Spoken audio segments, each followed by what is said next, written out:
Notre prochain invité, c'est la première fois qu'on a le plaisir de le recevoir chez nous.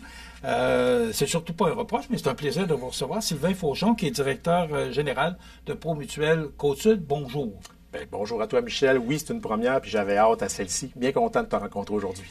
Écoutez, Sylvain, je vous cache pas que je suis resté un peu surpris.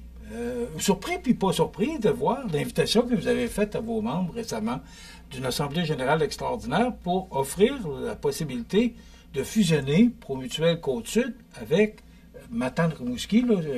Exactement, c'est Promutuelle... Promutuelle de l'Estuaire. De l'Estuaire. Qu'est-ce qui fait, parce que il me semble que ça fait pas longtemps qu'on vient de fusionner Montmagny-Lillet avec Lévis, et là, hop, on s'en va dans l'Estuaire. Qu'est-ce qui fait que c'est aussi rapide, la fusion? Ben, écoute, merci de ta question, Michel. Puis j'ai envie de te dire, tu viens de résumer un peu l'essentiel des informations qu'on voulait communiquer là, à nos membres qui ont été présents à l'Assemblée générale extraordinaire. Le pourquoi, je résume ça en 4 raisons principales. On ose dire, on veut être plus fort face aux nombreux défis auxquels on fait face dans notre industrie.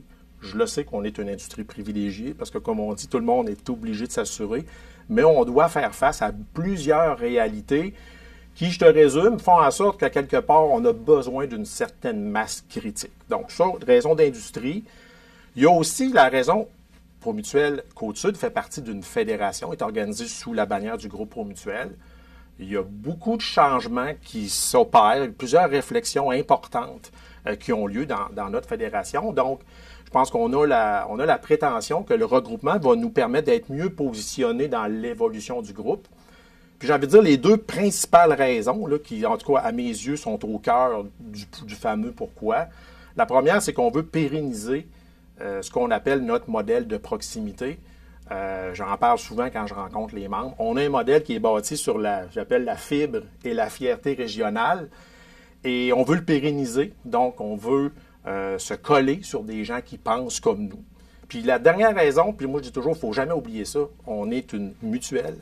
Donc, la dernière validation à faire avant de prendre des grandes décisions comme ça, il faut qu'on s'assure que c'est bon pour nos membres. Parce que nos membres apprécient la façon qu'on travaille, la façon que je décrivais tantôt de proximité. Il faut que ce soit bon pour notre communauté aussi. Tu le sais, on est archi présent, un peu comme toi, sur le territoire. Puis finalement, pour nos employés, donc offrir des opportunités de carrière intéressantes. Donc ça, c'est beaucoup de mots. Excuse-moi, tu vois que c'est un sujet qui me passionne pour le pourquoi. Le pourquoi maintenant, c'est sûr que c'est rapide. Je m'en cache pas. Puis quand on l'a fait l'annonce aux employés, on est tout à fait conscient de ça. Mais on a vraiment la certitude que c'est un moment stratégique pour le faire. Puis encore une fois, là, sans être trop long, il y a plusieurs réalités. La première, c'est comme on dit en affaires, il y a une question de timing. Il y a des opportunités qui se présentent. Et oui, il faut savoir les saisir, puis il faut savoir aussi les saisir. Est-ce qu'on les saisit comme Côte-Sud ou comme Côte-Est? Donc, il y avait une certaine pression de ce côté-là.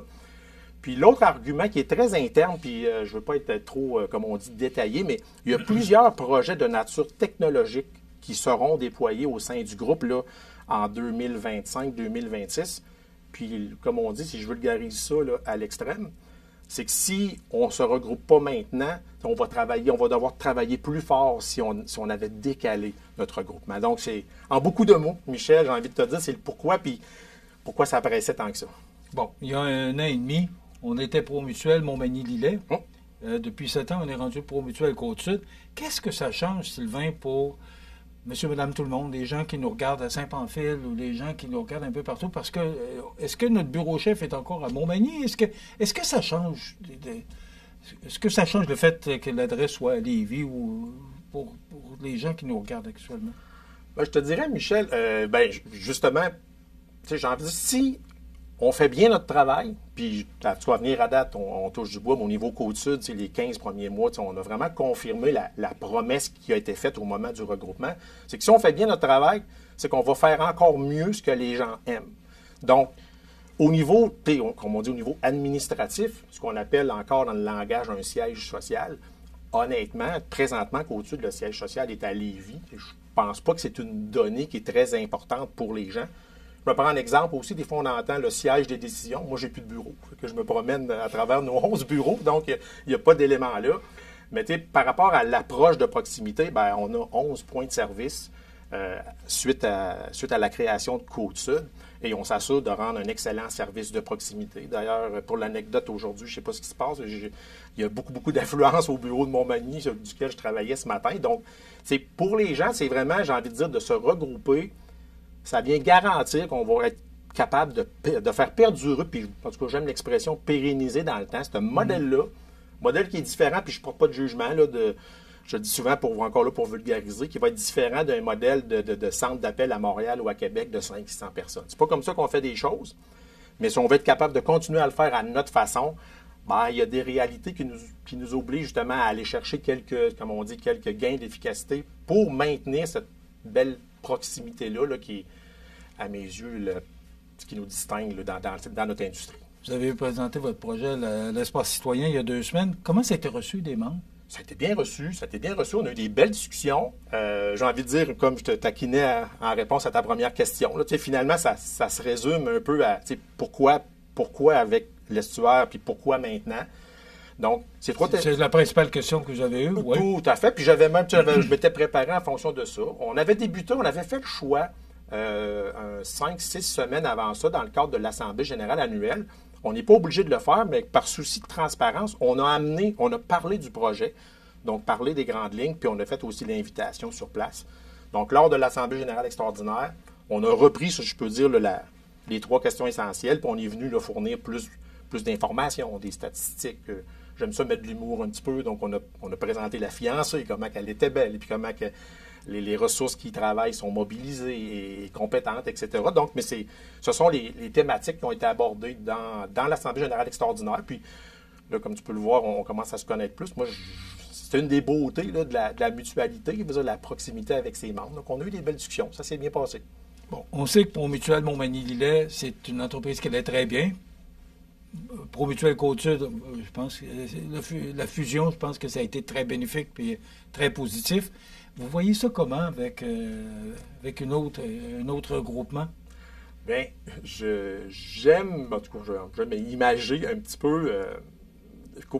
J'ai gratté la corde de la fierté à l'Assemblée générale annuelle cette année en disant, en toute objectivité, ça ne me revient pas, mais en date d'aujourd'hui, Côte-Sud est, à mes yeux, la meilleure société mutuelle qui fait partie du groupe et un des excellents assureurs au Québec, sans fausse modestie. Maintenant, la question, c'est est-ce qu'on va devenir moins bon en se mariant? Puis j'ai envie de dire, c'est que le mariage qu'on s'apprête à faire, Promutuelle de l'Estuaire a également, on est toujours en compétition sur différents paramètres, différents métriques premier, deuxième, fait que j'aime taquiner puis un petit peu challenger les collaborateurs. Je lui dis, j'imagine que si on regroupe la première position puis la deuxième position, on ne descendra pas 7e. Il faudrait remonter encore plus haut dans le ton. C'est comme ça qu'on le présente. Puis encore là, je m'appuie sur ce qu'on a réalisé au niveau de Côte-Sud. Puis les employés aussi me le partagent là, lorsqu'on se rencontre dans les bureaux, que les gens ont vu un rehaussement. Donc, la fameuse aspiration à faire encore mieux ce qui nous distingue. On est confiant qu'on va garder le cap, si je peux dire, avec nos voisins. Sylvain, on sait que de plus en plus, les changements climatiques amènent des catastrophes de plus en plus. Là. Comment se porte le monde de l'assurance? Parce que, on voit des augmentations. Des fois, les automobiles, parce qu'il y a eu beaucoup de vols d'automobiles, il y a beaucoup il y a plus de tornades ou des ouragans, peu importe. Comment se porte le monde de l'assurance? Est-ce qu'il y a raison d'être inquiet par rapport à l'avenir au niveau de l'assurance? Je dirais pas inquiet. Puis merci de ta question. Je le mentionnais tout à l'heure. On dirait que je suis un peu gêné de parler de ça parce que, surtout par les temps qui courent avec tout ce qu'on entend, les tarifs puis certaines industries là, qui sont vraiment inquiètes, on a une image qu'on est choyé parce que les gens acheter de l'assurance, c'est une obligation. C'est pas comme acheter des choses qui ne sont pas essentielles. Ceci dit, l'industrie va bien, mais il y a énormément d'éléments. Tu en as nommé un, donc les conditions climatiques. Moi, ça a fait 30 ans que je suis dans l'industrie. Les conditions climatiques, ça rend le travail d'assureur plus complexe parce qu'une des parties principales de notre métier, c'est d'essayer en regroupant des risques, essayer de deviner ce qui va se passer. Donc, deviner ce qui va se passer est beaucoup, beaucoup plus difficile. Mais il y a d'autres éléments aussi qui sont moins connus. Autre exemple facile que j'amène quand j'ai débuté, les cheveux blancs l'expliquent, quand j'ai débuté en assurance, la notion de ligne directrice n'existait pas. Aujourd'hui, puis c'est tout à fait correct, c'est une industrie qui est très, très réglementée. Donc, on a dû déployer au fil du temps des processus, ajouter des ressources pour composer avec 22 lignes directrices qui sont fournies par l'AMF. Donc, c'est plus... J'aime simplifier les choses en disant que c'est plus compliqué aujourd'hui faire de l'assurance que ce l'était il y a 20 ans. Puis là, je suis en train de mettre tous les attentes des gens aussi. Les gens sont habitués de consommer en ligne, puis des fois, ils s'attendraient à ce que l'assurance soit aussi facile à distribuer que d'autres choses. On a connu durant la COVID, moi je dis, toutes les problématiques au niveau des chaînes d'approvisionnement. Nous aussi, si t'arrive une bad luck, Michel, ma job, c'est de faire en sorte que te redonner ton véhicule rapidement ou faire les rénovations chez vous, mais s'il n'y a plus d'auto à vendre ou si j'ai du contexte aussi. Exactement. Hein? Donc, il y a beaucoup plus d'incertitudes. Puis, ce que ça le fait, puis là, c'est aujourd'hui dans l'industrie, au Québec, si on prend le top 10 des assureurs, le groupe Promutuel dans son ensemble se situe au 4e rang, c'est 77 de la business qui est faite par le top 10. Dans le fond, ce que je vais illustrer par là, c'est qu'au fil du temps, il y a moins de joueurs actifs parce que c'est un marché qui est plus complexe. Puis les gens qui étaient moins sérieux dans leur volonté de faire cette business-là, mais qui voyaient quand même une façon d'aller faire du profit, du rendement, bien, il y en a beaucoup qui ont quitté le bateau. Donc, il y a eu de la concentration, des acquisitions, des fusions. Pas juste les promutuels, il y en a eu aussi beaucoup dans l'industrie. Donc, j'ai envie de dire que c'est une industrie qui va bien, mais qui est en transformation. Puis que là, aujourd'hui, ben, je suis en train de en mentionner un autre. Il y a 10 ans, on parlait de l'automatisation, de la digitalisation. Là, on parle d'intelligence artificielle. Les gens disent, est-ce qu'on va parler à un robot? On ne sait pas. Nous, on se pose des questions. On est super bon dans la proximité. On n'a pas de boule de cristal. Hein? Dans le fond, si tu me permets, j'ai envie de dire... souvent, on a un défi d'attirer de la main-d'œuvre aussi, les jeunes, parce que les jeunes pensent qu'il y a encore l'image de la personne qui vend de l'assurance avec sa mallette brune en faisant du porte-à-porte, alors que vous voyez, en 3 minutes, je t'ai lancé 10-12 défis là, pour lesquels on a besoin de belle jeunesse pour nous aider à continuer à se démarquer dans ce contexte-là. Pour revenir avec la possible fusion, parce que là, ça doit être autorisé par le marché financier.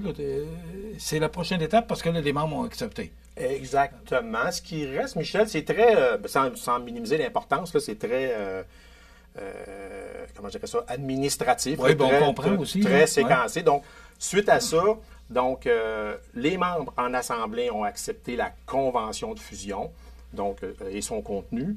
Donc, suite à ça, il faut préparer ce qu'on appelle une intention de fusion qui est envoyée à l'autorité des marchés financiers. Et le devoir de l'autorité des marchés financiers, c'est de faire recommandation au ministère des Finances. C'est toujours lui qui a la signature là, finale. Donc, on vise une date d'effectivité janvier, le 1er janvier 2026. Les gens m'ont posé la question en assemblée aussi, M. Fauchon, ça pressait donc bien, mais c'est vraiment les délais requis là, pour que tous les intervenants au processus administratif aient le temps requis.